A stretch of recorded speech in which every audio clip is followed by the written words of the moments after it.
Arc 4. Chapter 34. Tools of the Trade. The Queen, once more, threaded the non-public corridors of the palace. This time it was downstairs to her secure personal chambers. Phyllis preceded her and Clive followed. Clive had passed her an apple as they started their brisk journey and she devoured it, earnestly. "I'll get the cloth wires, you see to the armor," said Phyllis as they entered her personal armory. She moved to the chests in the back of the room. Jesca quickly disrobed down to the bare minimum as Clive started unbuckling the straps from a stand of armor. It was the royal battle armor, designed for war. It was not pretty, other than in the way a well-crafted tool could be said to be pretty.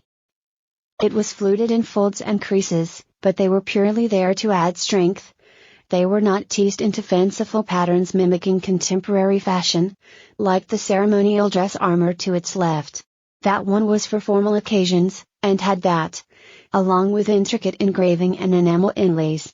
Although of exquisite workmanship and no shortage of magical protection, it held the design compromise of being a showpiece. The pieces that Clive laid out on the floor were weighty.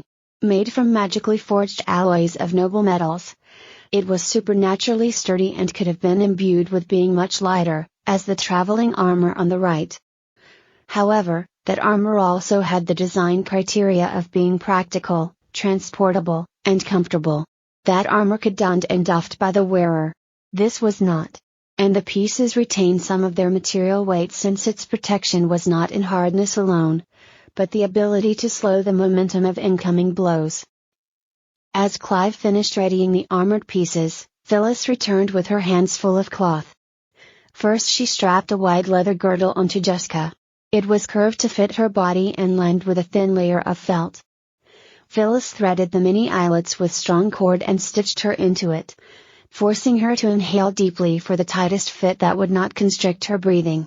It was virtually the only piece in the full set that was unique to Jesca. Most of the rest had been made for Sinai, or acquired from old royal hoards. The cost of such equipment was so fantastic that the magic they were imbued with ensured they would alter their size and shape as necessary for the bearer. The lowly girdle was not so ensorcelled, and so was of common work. Thus girded, Jesca stepped into the legs of the gambeson and Phyllis tied the tops to the girdle. Made of many layers of fine silk, magically compressed, it formed a spongy material that was both the final defense, and also a guard against the armor that would go over it. Only the backs of the knees were left open, allowing for maximum flexibility. Phyllis lifted a short tunic of similar material over Jesca's head.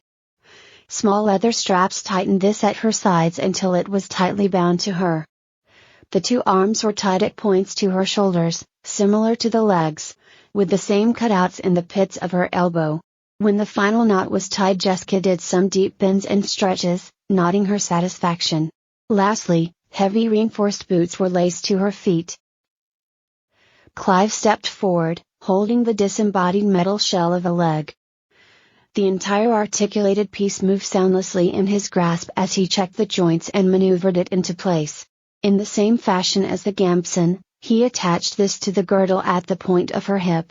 This time, however, a leather strap was used instead of a lace. Jesca propped her foot up on a block and he wrapped the well-oiled and hinged plates around her. The calf and thigh were locked into place with tight-fitting pins.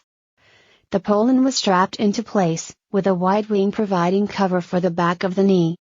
Tassets completed the lower half of her armor, belted to the girdle and hanging down to the front and sides. Jesca swallowed, and held her head up high as Clive clipped a gorget in place around her neck. Part of this was a wide plate that covered her sternum in the front and the top of her spine in the back. There were intricate argentum traceries on this, but the patterns were functional, not artistic. It was the primary component in the magical defenses of the suit. Over this a solid breastplate and backplate were lowered, hinged by a wide strap over the shoulders. More straps connected them from the armpit to the waist. Arms, in the same manner of the legs, were tied to the shoulder points of the gambeson, pinned and strapped into place. Pauldron settled into place on her shoulders, with overlapping lames running up to the gorget, and down to her rear brace. Gauntlets were added over the hands. Jesca stepped back and did a number of other moves, testing her flexibility. A few straps were adjusted, and a few laces tightened. Phyllis picked up the next item from her pile. A long surcoat fitted snugly over the armor, and flared at the hips, with slits in front and back allowing for movement. The royal coat of arms of Romitu shone brightly from the sun magical inks. She then belted over this the heavy harness of the battle sword that was Jesca's token of office, pulling it very tight. Jesca drew and replaced this several times, then jumped up and down a few times to make sure all the pieces had settled. Phyllis stood back, holding her helmet, next to Clive who held her shield.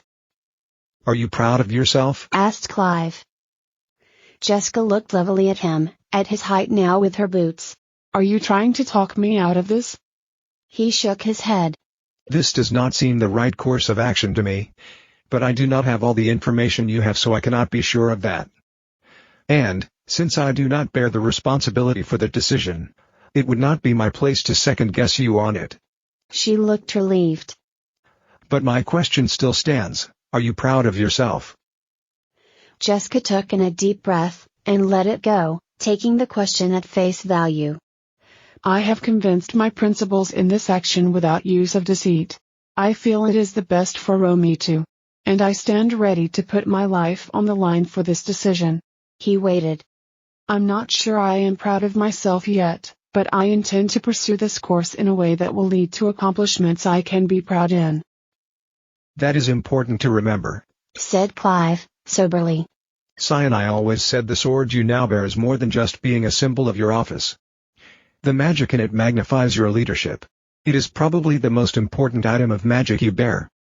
The confidence you have will be felt by your troops, and they will fight the better for it. But, if you lose confidence in yourself, they will feel that too. Bear this in mind at all times." Jesca took another deep breath, and nodded. "I am ready," she said.